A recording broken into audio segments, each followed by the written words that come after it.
Welcome to The Hub, a podcast with the purpose of creating awareness, education, and engagement between the consumer base and colleagues. Hello, welcome back to The Hub. Today, I have a very interesting topic for you guys, very relevant in our area. I am bringing to you information from our friend and colleague, Mr. Jimmy Esparza, owner and founder of Renewable Power USA, right? Yes, yeah, thank you very much. Good morning, Jimmy. Thank you so much for being here with me. Thank you. We are going to be talking about all things relative to solar for my fellow realtors and for our consumers that follow. Please listen up and make sure that you stay throughout the entire conversation because there's a lot of education to unpack here from one of the leading companies, not only locally, but nationwide. I know Renewable Power is featured in magazines like Forbes, Inc. 5000, so on and so forth. Why don't you introduce yourself? Yeah, no, of course. Thank you very much, Nabil. First of all, I'm grateful to, be part of this space, and thank you for the time. And yeah, absolutely. We've been in business for 8 years. We've been one of the fastest growing companies in the United States for 3 years in a row. So we're really grateful for our customers and also our team that have been able to be part of that. And I'm excited for this one because we're going to be talking about a topic that it's been pretty popular, and it's been quite a few interesting topics came up whenever we talk to realtors about solar, or realtors ask us about us, or maybe the customer asks the realtors if they should go solar or how to transfer, or should they sell or not sell. So I'm pretty excited about this. So thank you very much for the invitation. Yeah, I'm excited. We've been talking about this for a while, so I'm excited to finally have you on. Thank you.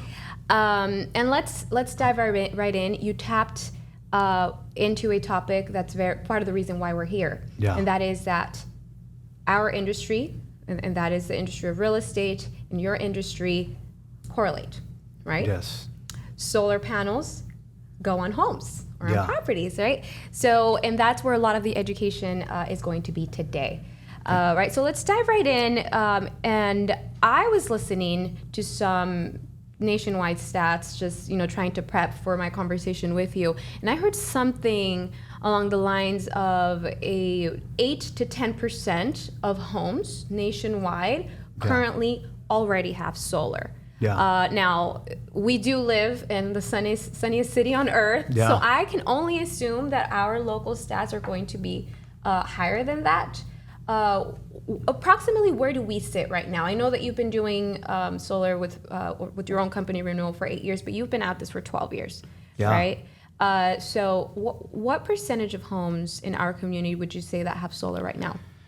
In our local community, I will say at least anywhere from 12% people are actually now understanding solar. They're now shopping around. Before, in the past, it was more of an education, right? We had to really market really hard. We did a lot of door to door. We'll talk to clients. We'll even had events, which we have done in the past for quite a few years. But now people understand the concept, and they know that there's another alternative of actually consuming power. So a lot of them are now already shopping around, looking into it. As I'm sure you guys already seen, like even clients are requesting house with solar, or they're asking for for somebody that could help them out on the solar space. So, but yeah, this definitely has been increasing, and it will continue to increase as the year goes by. I see. So the fact that it's increasing, it's got to be because they see the value in it, right? Yeah. Why don't you tell us about, and you are right, sometimes we do have customers and consumers that prefer, either Yes. prefer or it's a plus, right, that the home already be energy efficient because they're looking for the savings. But aside from savings, talk to us about the benefits of having solar on your property.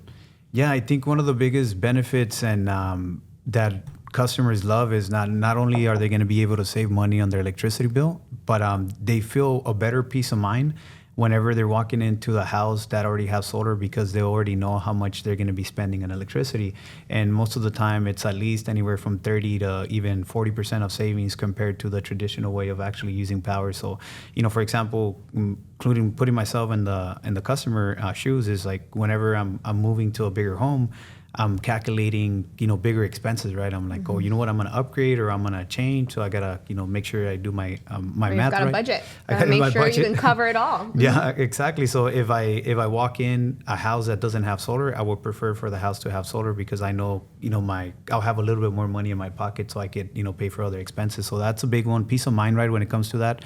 Also, understanding and knowing that the way that you're consuming power, it's going to be in a way that's a lot cleaner because a lot of the power, I would say 80% of the power is dirty power. It's through coal, it's through a lot of labor, a lot of digging, and there's a lot of CO2 chemicals that are thrown in the air that is affecting the environment. And Yeah. that's a good one. I'm glad I know that there's more than the financial. I think in Yeah. our industry, in real estate, we are taught and educated to figure out what the financial repercussion or aspect of that Yeah. solar system is going to be on the home and on the purchase of our clients. Yeah. But a big reason, if not the main reason why solar exists, it's the environmental saving Yeah. aspect of it, right? Which is what you're explaining. And that's the part that we don't understand, Yeah. including myself, right? And I'm glad that you're here. So you're mentioning things like excavation, coal Yeah. burning. What does that do to our environment, and how is solar energy aiding longevity of our own lives per se? Yeah. That's where it leads, right? Yeah, so Health. there's a big contract that the whole world signed, right? It's called the Paris Act, and they evaluate the health of the planet, right? Like how are we harming the planet? What are things that are causing disease? Things that are polluting our forest and things that are natural resources, and and they also evaluate why is even the ice is melting, right? And as you've seen, like in Florida, which is one of our big states, they even have seas rising, and cities kind of, flooding a little bit because there's a lot of ice that is melting. And part of that is a big percentage of it is because the way that we're producing power through the dirty sources, right? So that's one of the big ones. And I think that's what I personally loved, and I got into it and I kind of got passionate about it because like not only are we going to help people save money, but we're also helping out the environment and creating a better future for our kids so they could experience, the nature of life, So that's one of the things that I really enjoy doing about what we're doing. So like you said, not only do they save, but they also get to make a big impact when it comes to, helping out the environment Yeah. and keeping our natural resources, in line. I love that. I love that because, guys, think about it. We take care of ourselves. We take care of our body. We take care of our mind, and we take care of ours, right? Yeah. In an effort to stay well and stay alive and live a long life, right? We take care of what we eat, what we drink, so on and so forth. Why wouldn't we do that with our environment, Yeah. the space that we live in? Right? I mean, in a way, that even comes first because we could be real well, but if our space isn't, right? So it could get really deep, and I do believe that that is an aspect of the whole solar conversation that isn't had as often or as relevant as it should be. So I do appreciate you for bringing that up. Yeah. Next question I had for you. So let's say, right, and this is a brief conversation, right? I'm sure we could go hours learning about this.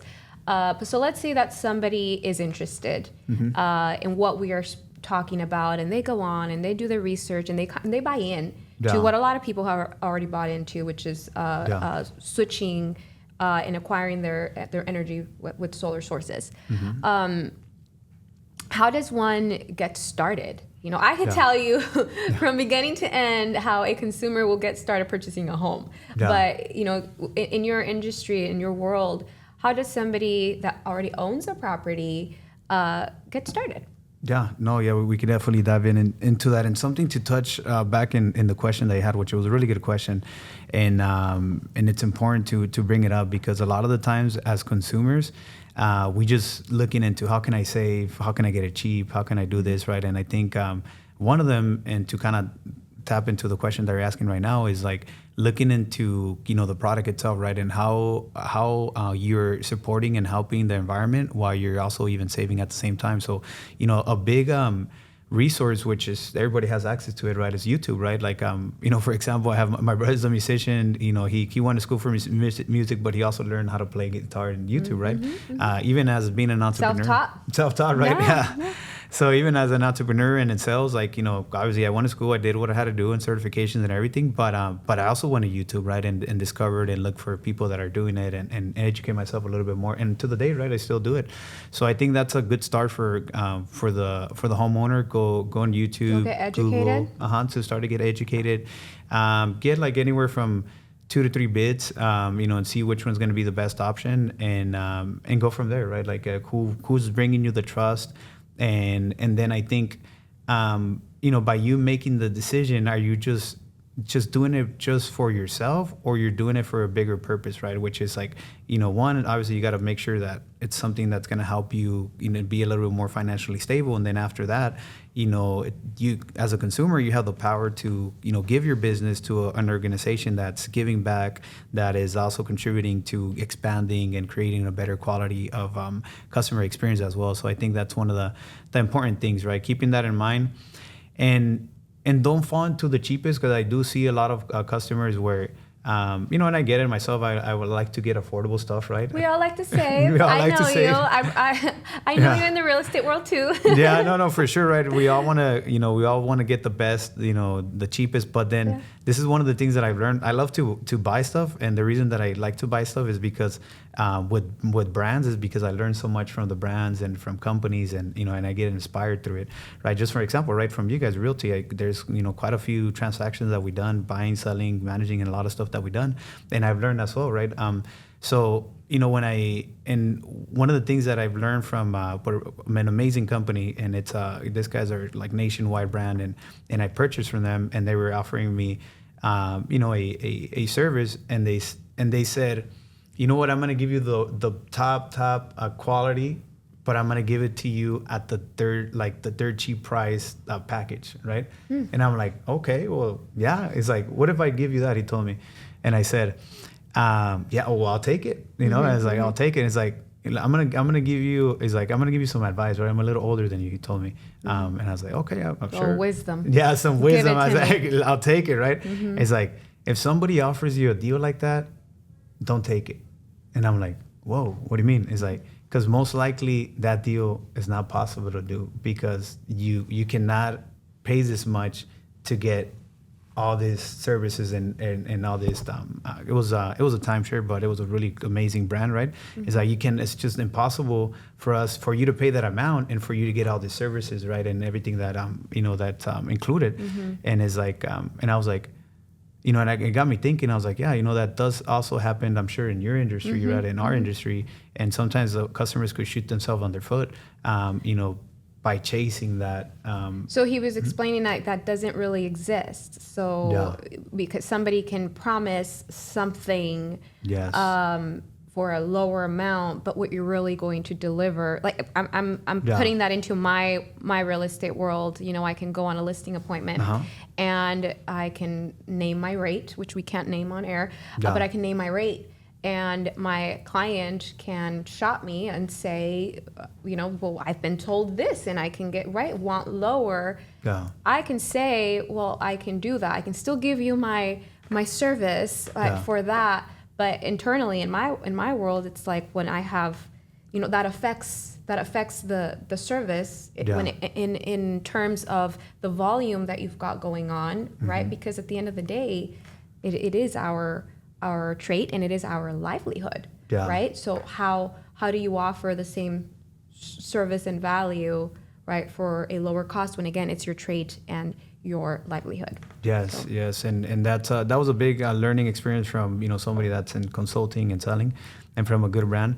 And I would just encourage your customers, yes, shop around, but if match contract to contract and product to product, right? Some people don't have the time, some people have the time, right? So it all depends, how much you value your time. Some people, like to get involved in everything and understand and know, and but just keep in mind, it'll take you, quite a few time. But if you truly do value your time, then just get an expert, pay maybe a little bit more. I'm not saying pay super expensive, right? Because that's not what, what a good consultant is going to help you out with.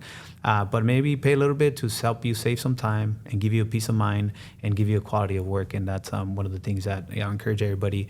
And also, obviously, they could follow us. They could Google my name. They could go our company and they get registered, and we could definitely help them out. So Okay.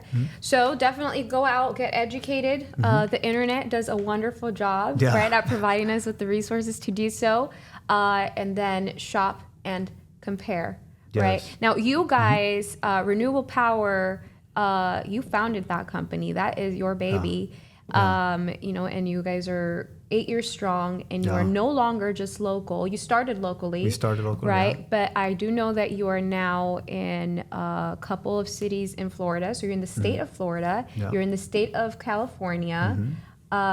Any other states that you're currently live in? Yeah, we I know you're nationwide, but yeah, we're really active, and we have people present, and we also have Texas that we have some our consultants and our experts out there, but we also have access to be able to serve people across the country, and we have already relationships built with contractors and people that go out and do the work, and we could nowadays, right, like with technology, we could service, you know, a good high quality of service to clients around the United States. And it took a while, right, to build the relationship with the contractors and the people that do the building aspect of things, but we thank God we've been able to do it. Yeah. now I'm going to ask you a personal question, and I've met your wife, and congratulations, you just Thank you. welcomed another beautiful Yeah. baby girl. So thank you so Thank much for you. your time. No, you know, no. have so much going on. Yeah. You've lived, I know you've traveled a lot, especially in the recent years, you know, Yeah. and I understand why. Yuma, this is more of a fun question for us humans. You've Yeah. lived in Yuma for how many years? I live here for like 16, 17 years already. 16, Yeah. so it's a lifetime. Yeah, it's half of my life. So you've experienced, you know, metro areas. I know you spent a lot of time in Florida over the last couple of years. You know, LA, and you know, different Yeah. life, right? Different vibe. Yeah. Where do you see yourself settling down? Not that you're not settled down. Right now you are here. Yeah. Where would be your, like, if you handpicked where If you I would live? handpicked? Yeah. I think we would want to continue to expand and grow in Southern California, in the Orange County area. So that's kind of, I will say something where I will transition. But I think I would want to be a seasonal, live in seasons in the United States. There's like 2 areas here in Yuma. I still want to be here in Yuma, but maybe be a snowbird and go to Orange County, and maybe another place in the world. I think that's kind of the way that I would want to kind of, you know, just live and just kind of enjoy life and enjoy different seasons of the year, and just also I like to do business in multiple areas where I get challenged, where we're around, you know, big brands and big people, and I like that. So I think that's something that I'm passionate about, and also get to take my family and my kids to learn to and experience some of the things that are out there. Yeah. So. Yuma does a job for you. It does something for you. Yeah. Kind of, it's hard to let go, right? Yeah. This is a question I've asked, you know, and I like to ask because I personally, I was born in Mexico, and I've been in Yuma for, I don't know, 25 years maybe now, approximately. And it's home to me. And I've traveled all over the world. And there's no other place that feels as home like Yuma. And, you know, I have sisters that, you know, have moved and come back, and others that have stayed outside, and they're like, you are something else to us, because they don't understand. But Yuma has something very homey to it. So I was just curious to see if that was in your answer as well. No, yeah, definitely Yuma. Yuma is a place that I would want to have my residence and my primary home. Just because it's not as, you know, metro yet, right? And it's like I still feel it has a small town feel. Yeah. So. Yeah, and clearly that's something that our surrounding areas see, because we migrate a ton of people yearly. Yeah. Lots from California, lots from all areas, and our population grows significantly in the winter. Again, with our seasonal visitors. But enough about Yuma. I do have another question, because we've talked about the environmental aspect of it, the financial aspect of it. I want to tap into how the real estate purchase with solar works. I want to talk about that briefly as well. But before I forget, the rebate part of it, the tax benefit, all of that stuff. Talk to us a little bit about that. Yeah, no, absolutely. So solar, since here's another big urgency that the world is seeing, the country, the state, right? For example, in the state of California now, it's a law to actually you need, in order for you to get approved for your home or for your building and to pass inspection, you have to have a certain amount of solar included in there. So one of the things that with the country and the state and the cities don't want to fall into a place where we have a lack of electricity, right? Like there's so much demand because as the years goes by, we're consuming more and more and more power. Why So- is that? Is it just because we grow? Well, there's a lot of technology going on. Like for example, we're now like this conversation, or maybe we'll have it like in an office or group space, but now we're also utilizing Being transmitted. via platforms, and there's a lot of things now that you do online. We do Zoom meetings in order for you to run your home efficiently, your office efficiently. There's a lot of electronics, and then we're growing, right? And we're expanding. The city, for example, Yuma is growing, right? On other cities are growing, so there's just a big demand of electricity. So, so there is an urgency. So that's why there's incentives. For example, there's a 30% of whatever the value of the system cost, you'll get as a tax credit. So 30%. 30%, yeah. Holy! What's Yeah. the average cost to acquire solar right now on an average home? An average home, I would say anywhere from like 28,000 to 30,000. Mine is a tax credit, which is pretty affordable. So 28 to 30,000 average solar cost for a system on a home, and then 30% off of that. And then they discount 30%. And then here in Arizona, there's a extra $1,000 credit. So Wow. yeah. So how do you get your hands on that credit? When you file taxes, or how does that work? Yeah, when you file your taxes, you just pretty much give your contract that you have and the value of it, and then your tax guy or CPA, whoever you guys utilize, he'll be able to knock off the 30%. Whether if you owe money to the IRS, so they'll say, you know what, you don't owe $10,000 this year, Yeah. or if you get a refund, you most likely get a bigger refund. A significant more more refund that year. Yes. Wow, I did not. I wasn't aware of. Yeah. Well, I guess I thought maybe in recent conversations with you that maybe the credit either was being reduced, but that's significant. That's huge. Yeah, that's a big deal. So that means, yes, you have this $30,000 solar on your home, but you really paid 20. Yes. And there are, at least from what I experience in the real estate side, there are a couple of ways to finance that, right? You can lease the system, or you can purchase it. You can own it, right? Yeah. Do you want to dive into Yeah. a little bit of the differences between those? Yeah, of course. So pretty much there's an option where obviously you could buy it up front, right? And if you have some money saving or you got some equity, you could always, get a system and have no payment, right? And to have that electricity taken care of, and you really don't have to worry Is there a about that. lower cost to just buy up front? There is a possibility where Yeah. you save fees because you don't have to finance or do any other option. So that's a good way to do it. And then, but we also have zero out of pocket options where you could lease it and you have a payment that's going to be lower than what you're currently paying, and there's no out of pocket, no installation, no activation, or nothing like that. And then there are also the purchase option, which we have a finance companies that will finance them, and they'll be able to pay payments like on a 5 years, 10 years, 25 years, whatever feels comfortable for the customer. So we do have all those options, and most of them are zero out of pocket. The only reason that they'll pay out of pocket is because they want to pay it cash. So, Pay it up front. Yeah. Okay. And so with the high number of homes that Yeah. now have solar systems on them, I think you said maybe 12% plus. I think locally, it feels to me out in the field like it's more than that. Sometimes I Yeah. feel it's like 25% of homes come with solar. Yeah. I don't know if that has to do with, the type of people that resell and list their home. I don't know what it has to do with. It'd be very interesting to do an analysis on that.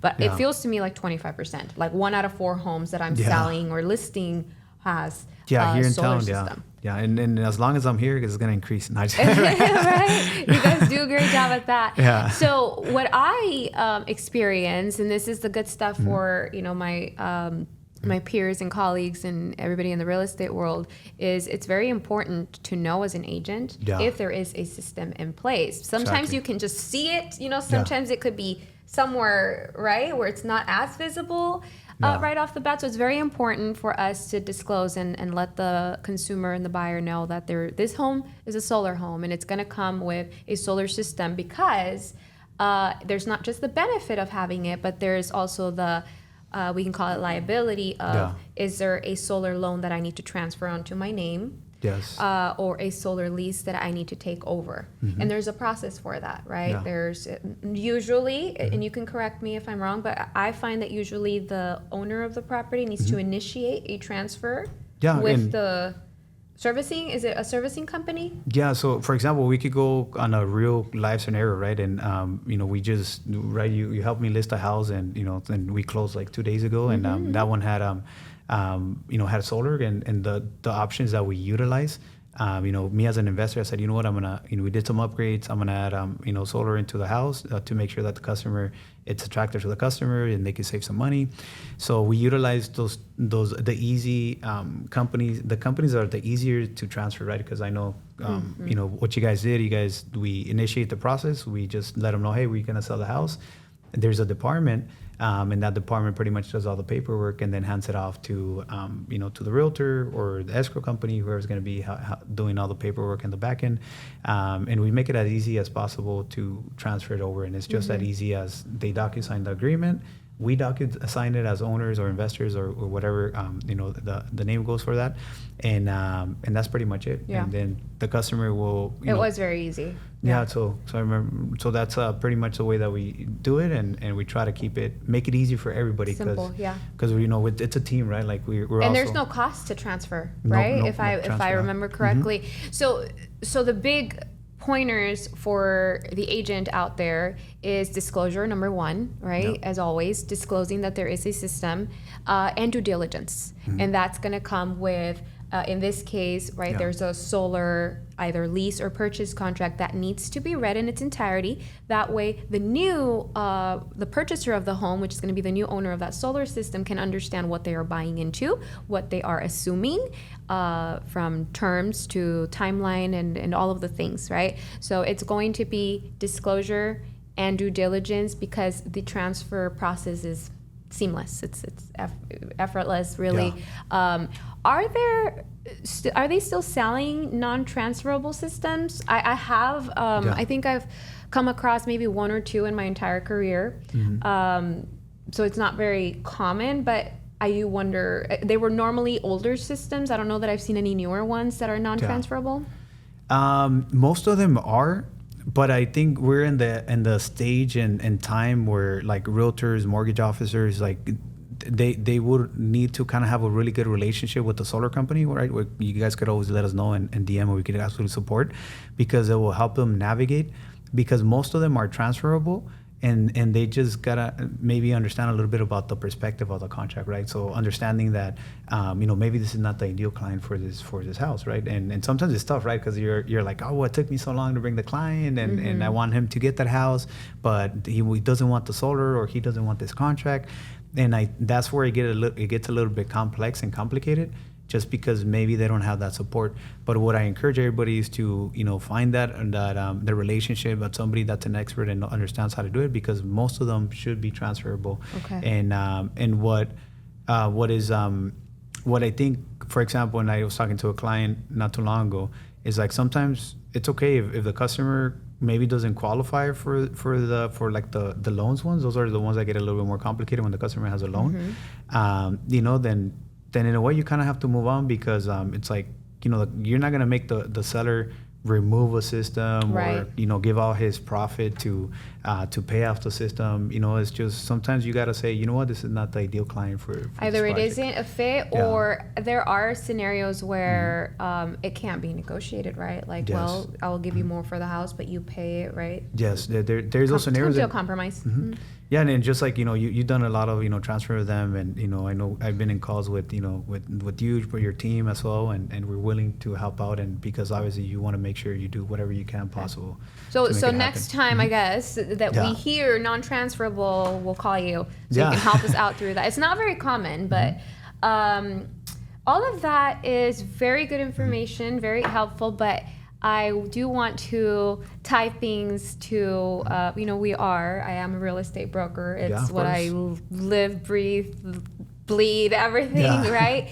And I do believe in real estate and creating generational wealth, so on and so forth. Yeah. And I often sit with people like you, which you have done amazing for yourself. You're young, you've got a leading company, fast-growing company, and one thing that a lot of these people that I have the opportunity to speak to have in common is their place in real estate. Right? Yeah. And I like to call it their place in real estate because it's different for everyone. And sometimes people are still trying to find their place. Sometimes they're just becoming aware that they should look for their place in real estate. And it looks different for everyone. For some people, it looks like leasing a property. For some people, it looks like owning one property forever. For some people, it looks like owning multiples, right? Yeah. You have a place in real estate, and it's worked very well for you, right? Yeah. Thank you. At what age did you purchase your first home, Jimmy? I bought my first house when I was like 24 years old, and that was my primary residence, and I knew I didn't want to rent, and then I was like, you know what? It's not as difficult as getting a house in California. For those of you guys that are thinking about coming to Yuma, it's a good option, right? So I was like, you know what? It's not as difficult as buying a $500,000 house, right? I started in $100,000, range. That was some time ago. Yeah, that was some time ago. Yeah, it was like 10 years ago. So there's still those affordable, and it's like, and I compare to like if I go out and rent, I much rather want to, own my own house and then eventually get some equity. Yeah. But I didn't have all that. To be honest, when I started, I didn't have all that knowledge. I was like, I just want this house, and I want to buy it because I don't want to rent.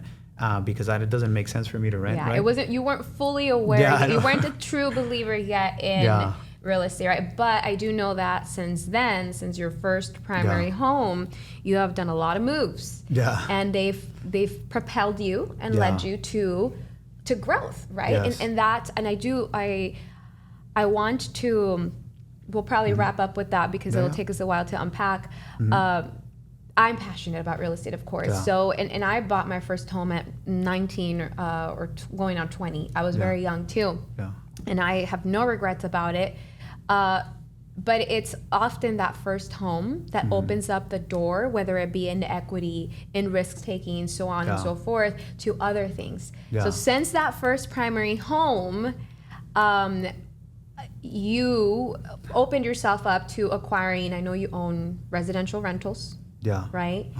You're about to break ground on commercial real estate. Yeah. Am I allowed to say that? Yeah, of course, yeah. I mean, your picture is plastered on Avenue C, for God's sake. Yeah. Right? Yeah. So, do you believe, and I guess it's an unfair question because you do have your booming business in solar, but do you believe that your place in real estate from day one has enabled and made it easier for you to be in this place in real estate? I also know you're about to close on a beautiful custom home that you built. So you've done a lot in real estate, and that's just on the side for you.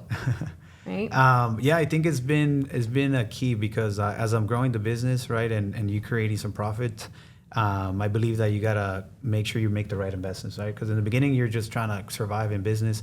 And the way that I looked at it is like, how can I, where can I reserve some of the profits that we're making, and where I could have another stream of income, right? When I started, getting to six figures, and kind of elevating my finances and my wealth, then I just strategically try to, invest in the right places. And one of the best things for me was real estate, right? Like real estate is not, I'm not buying a group of people, right? Like I don't have to, talk. It's just an asset that's sitting there, and eventually it appreciates on its own. And appreciate, and then whenever my goal is to pay them off and just get the rents and create a different source of income. And I had a goal in mind, right? Like when I started, I connected with a few people that owned pretty big portfolios, and they had a certain pattern. They said, I built my business and then I bought real estate, right? And then I was like, okay, cool. So that makes sense, and then I just started to understand a little bit more about them. And then even with you, I remember sitting down my first times and and just say, you know what, it seems like, Neville does well, and she's a broker, so I'm gonna, I think you listed one land, and I think I bought quite a few properties from your agents, and I said, I would want to see, how we could work together, and then understand from you, like what is your perspective, what are your thoughts, and you always hear me right telling you is like, hey, I'm not that expert, right? So what's your point of view, and then I go from there, right? I have my goals in mind of what I want to do. But I'm also learning from people that are actually in the field and doing the things, because, I don't have the time, and I wouldn't want to have the time to do that, because that's a lot of extra work. And that's how I kind of got a little bit more into it. And the more I found out about it, the more I wanted to acquire more to diversify. You've bought into it, and now it's easy, right? It's again on the sidelines. And in conjunction with everything else that you do. Beautiful. And that, I guess, bringing it up more as an example is just to reiterate that opinion, passionate opinion that I do have, that we can do all of the things. I mean, our career can be in something else, in a different area, but we do live on this earth, in this world, and we do need a roof over our head. And what best than to own your own, right? And with time, a real estate asset is always going to appreciate. So, and I was 100%. Having a conversation actually with a colleague just yesterday about, she does some investments, and about a couple of investments that were kind of stuck over the last year, just didn't really have the time to get to them and move them. And we were both sitting there reflecting. Same has happened to me in another area, not enough time to do all of the things. And we were thinking, like, at this point, I could just sell it and not even touch it. And it would still be a win, because from last year to this year, the appreciation has done wonders for real estate. So 100%. Definitely, another thing that you could get educated on and listen to more opinions than ours by all means. There are tons of opinions, but all headed in the same direction. Right? Yeah. So, Jimmy, I cannot say it enough or stress it enough. Thank you so much for being so giving with your time. I do know that you have a ton of things going on all the time, but I always appreciate a conversation with you. Thank you. Likewise. So thank you for your time. Is there anything that you want to leave our viewers with? One thing that I could say, first of all, thank you too. Thank you for the invitation. I really, truly appreciate it. Is like for your audience, is like, make sure you guys tune in, and hopefully you guys watch all the way to the end, and make sure you guys let us know if you guys did. But no, I'm grateful for the conversation. I'm also learning, as every time I do a podcast, and I'm excited to watch a video, and hope everybody, learns some good stuff from what our conversation. So. Yeah. Well, for everybody that did tune in today, I hope that this was helpful, educational. Again, we're all about creating awareness in all of the areas. So thank you so much for watching, and I look forward to seeing you next time. Remember to like, subscribe. We are on all of the platforms that you can find podcasts, and I will see you soon. Yeah. Welcome to The Hub, a podcast with the purpose of creating awareness, education, and engagement between the consumer base and colleagues.